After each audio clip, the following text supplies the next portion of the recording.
Компания «Лузалес» начиналась с небольшого предприятия в конце 90-х на базе лесопункта Прилузского района. Объем лесозаготовки тогда составлял 15-20 тысяч кубометров в год.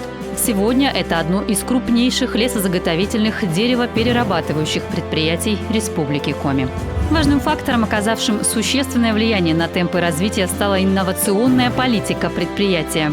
Компания, одна из первых в республике, освоила ассортиментную заготовку леса харвестерами и форвардерами. «Лузалес» непрерывно развивается, наращивает производственные и технические мощности, строит производство по глубокой переработке древесины, внедряет биоэнергетические технологии, модернизирует основные технологические процессы. Применяет новейшее оборудование, новые линии раскорежовки и распиловки сырья, пилетные прессы и теплогенерирующие установки и первые в России шестизонные сушильные камеры непрерывного действия. Основные производственные мощности располагаются на территории Прилузского, Удырского, Сыктывдинского районов, а также в Сыктывкаре. В январе этого года «Лузалес» досрочно завершила реализацию второго приоритетного инвестпроекта в области освоения лесов. Вложения составили около 1,5 миллиарда рублей. В рамках проекта модернизировано лесопильное производство, созданы котельная на древесных отходах, новые деревообрабатывающие мощности и пилетный цех.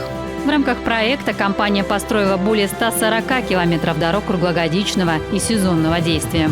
Компания не стоит на месте, а уверенно движется вперед. В местечке Чувью под Сыктывкаром завершается строительство завода по выпуску пилет мощностью 180 тысяч тонн в год. Кроме того, заложен фундамент нового завода по производству фанерных плит. Реализация проекта позволит создать 2000 рабочих мест.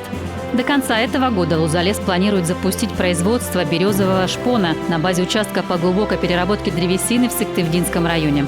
Обязательной частью цикла в производстве «Лузалес» является лесовосстановление. Весной 2021-го компания приступила к строительству лесопитомника в селе Занулье Прилузского района. Запланирована установка 4 теплиц, производительная мощность каждой 1 миллион сеянцев.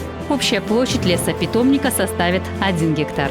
Летом этого года компания провела акцию по высадке 10 тысяч молодых сосен. Акция «Посади дерево, создай историю» вместе с «Лузалес» станет традиционной и будет проводиться ежегодно 11 июня. Это день памяти основателя компании «Лузалес» Николая Терентьевича Семенюка. Именно он заложил основу для дальнейшего экономического и производственного роста предприятия, внес значительный вклад в развитие лесопромышленной отрасли региона. И сегодня задача коллектива компании достойно продолжать и развивать его дело. В 2021-м будет высажено около 1 миллиона саженцев сосны. Сегодня в компании «Лузалес» трудится порядка 2000 сотрудников. Предприятие заготавливает лес, занимается лесовосстановлением, строит дороги и выделяет средства на строительство социальных объектов. А продукция компании расходится по всему миру.